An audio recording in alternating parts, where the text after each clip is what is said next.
Assalamualaikum. Welcome to my channel Femina Cooking Lifestyle. Today recipe traditional சுரக்காய் தக்கடி. சுரக்காய் தக்கடி அப்படின்னா நிறைய பேருக்கு தெரியறதுக்கு வாய்ப்பில்லை. இது வந்து சில கிராமங்களில் தெரிய வாய்ப்பு இருக்குது, சிட்டிங்களில் வந்து தெரியறதுக்கு வாய்ப்பில்லை. தக்கடி அப்படின்னா சிக்கன், மட்டன் இந்த மாதிரி செய்வாங்க. நான் வந்து இறால செஞ்சுருக்கேன். இது வந்து சுரக்காவை வச்சு எறா வச்சு தேங்காய் பால், அரிசி மாவு இது சேர்த்து நம்ம செய்ய போகிறோம். இது ரொம்ப சூப்பராக இருக்கும். வாங்க எப்படி செய்கிறதுன்னு பார்க்கலாம்.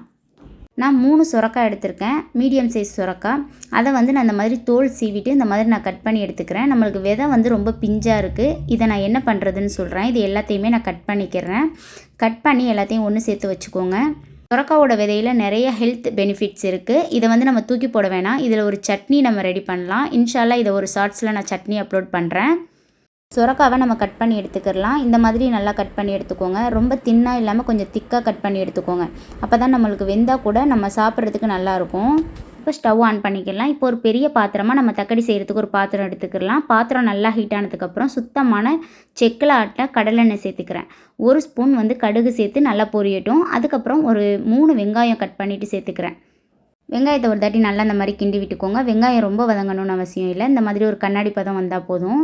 இந்த டைமில் நான் கருவேப்பிலை சேர்த்துக்கிறேன். கருவேப்பிலை சேர்த்துட்டு 1 ஸ்பூன் வந்து நான் மிளகாய் தூள் சேர்த்துக்கிறேன். 1 ஸ்பூன் மஞ்சள் தூள் சேர்த்துக்கிறேன். சேர்த்துட்டு நல்லா மிக்ஸ் பண்ணி விட்டுருங்க. நல்லா மிக்ஸ் பண்ணி விட்டதுக்கப்புறம் நம்ம வந்து சுரக்காயை வந்து கட் பண்ணி வச்சுருக்க சுரக்காயை வந்து இப்போ நம்ம சேர்த்துக்கிறலாம். இதுக்கு வந்து இஞ்சி பூண்டு பேஸ்ட்டு எதுவுமே தேவை கிடையாது. நான் செய்கிற மாதிரியே நீங்கள் செஞ்சு பாருங்கள், ரொம்பவே உங்களுக்கு பிடிக்கும்.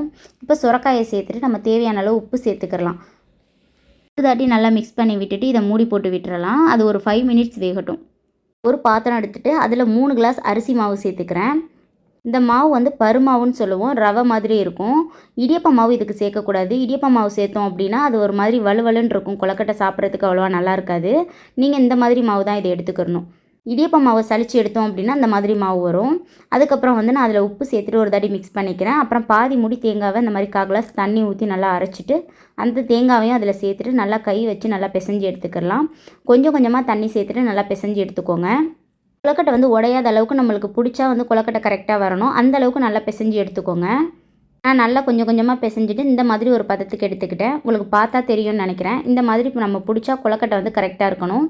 நான் எல்லாத்தையும் இந்த மாதிரி நான் பிடிச்சி எடுத்துக்கிறேன். உங்களுக்கு என்ன ஷேப்பில் வேணுமோ நீங்கள் எடுத்துக்கிறலாம். பாதியை நீளவாக்கில் எடுத்துகிட்டு இந்த மாதிரி பாதியை நான் ரவுண்டாக எடுத்துக்கிட்டேன். ஒரே அளவுக்கு மாவு எடுத்து எல்லா கொலக்கட்டையுமே பிடிச்சி வச்சுக்கோங்க. அப்போ தான் நம்மளுக்கு கரெக்டான இதாக வெந்து வரும். அதுக்கப்புறம் ஒரு 5 மினிட்ஸ் கழித்து நம்ம ஒரு தாட்டி ஓப்பன் பண்ணிவிட்டு கிண்டி விட்டுக்கிறலாம் சுரக்காயை. ஒரு தேங்காவை இந்த மாதிரி நான் அரைச்சி பால் பிழிஞ்சு எடுத்து வச்சுருக்கேன். தலைப்பால், தண்ணிப்பால் தனித்தனியாக எடுத்து வச்சுருக்கேன். தலைப்பால் இருக்கட்டும். தண்ணிப்பாலில் நம்ம கறி மசாலா தூள் சேர்த்துக்கிறலாம். இதுக்கு கறி மசாலா தூள் தான் நல்லாயிருக்கும், மல்லித்தூள் சேர்க்கக்கூடாது. 4 ஸ்பூன் கறி மசாலா சேர்த்துக்கிட்டேன். அப்புறம் ஒரு பவுல் ஃபுல்லாக நான் இறால் சேர்த்துக்கிறேன். இறாவை நல்லா வாஷ் பண்ணிவிட்டு நல்லா மஞ்சத்தூள் போட்டு நல்லா வாஷ் பண்ணி எடுத்துக்கோங்க. அதுக்கப்புறம் அந்த இறாலையும் சேர்த்துட்டு நல்லா மிக்ஸ் பண்ணி விட்டுறலாம். இதுக்கு இறால் தான் ரொம்ப மெயினே. கண்டிப்பாக வந்து இறால் சேர்த்துக்கோங்க, இறாவை ஸ்கிப் பண்ணிடாதீங்க. எந்த அளவுக்கு இறால் சேர்க்குறீங்களோ அந்தளவுக்கு டேஸ்ட்டும் ரொம்பவே சூப்பராக இருக்கும். அதுக்கப்புறம் நம்ம தேங்காய் பாலில் மசாலா கலந்து வச்சுருக்கோம்ல, அதையும் நம்ம சேர்த்துட்டு தேவையான அளவு உப்பு சேர்த்துக்கிறலாம். சேர்த்துட்டு ஒரு 10 நிமிஷம் இது நல்லா கொதி வரட்டும். மசாலா ஸ்மெல் எல்லாமே போகட்டும். இந்த மாதிரி நல்லா கொதி வரணும். இந்த டைமில் நம்ம கொலக்கட்டை எல்லாத்தையுமே எடுத்து போட்டுக்கிறலாம். கொதிக்கிற டைமில் தான் நம்ம கொலக்கட்டை எடுத்து சேர்க்கணும். கொதிக்காத டைமில் நம்ம சேர்த்தோம் அப்படின்னா மாவு எல்லாமே கரைஞ்சிரும். அதுக்கப்புறம் இந்த மாதிரி கொதிச்சதுக்கப்புறம் சேர்த்துக்கோங்க. ஒரு 3 கொலக்கட்டை வர அளவுக்கு இந்த மாவை நான் தனியாக எடுத்து வச்சுருக்கேன். இதை தண்ணி ஊற்றி நல்லா கரைச்சி எடுத்துக்கிறலாம். 10 நிமிஷம் கழித்து ஓப்பன் பண்ணிடலாம். ஓப்பன் பண்ணி பார்த்தா நம்மளுக்கு கொலக்கட்டை எல்லாமே சூப்பராக வெந்து வந்துருச்சு. இந்த டைமில் நம்ம வந்து தலைப்பால், தேங்காய் பாலை வந்து நம்ம சேர்த்துக்கிறணும். அதையும் சேர்த்துட்டு நம்ம வந்து அரிசி மாவு கலந்து வச்சுருக்கோம், அதையும் வந்து நம்ம சேர்த்துக்கிறலாம்.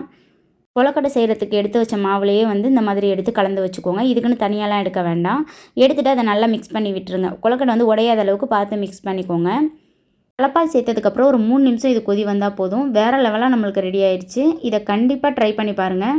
இது ஒரு அல்டிமேட்டான ஒரு ட்ரெடிஷ்னல் ஃபுட்டு. இது பார்க்க உங்களுக்கு தண்ணி மாதிரி இருக்கும். கொஞ்சம் சூடு ஆறுனதுக்கப்புறம் நீங்கள் சாப்பிட்டீங்க அப்படின்னா ரொம்பவே திக்கன் க்ரீமியாக சூப்பராக ஆயிரும். நீங்கள் இறால் அப்புறம் வந்து சுரக்காய் அப்புறம் கொலக்கட்டை கூட நீங்கள் அப்படியே ஒன்றா நீங்கள் சாப்பிட்டீங்க அப்படின்னா ரொம்பவே டேஸ்ட்டாக இருக்கும். கண்டிப்பாக நீங்கள் ட்ரை பண்ணி பார்த்துட்டு எப்படி வந்துச்சுன்னு சொல்லுங்கள்.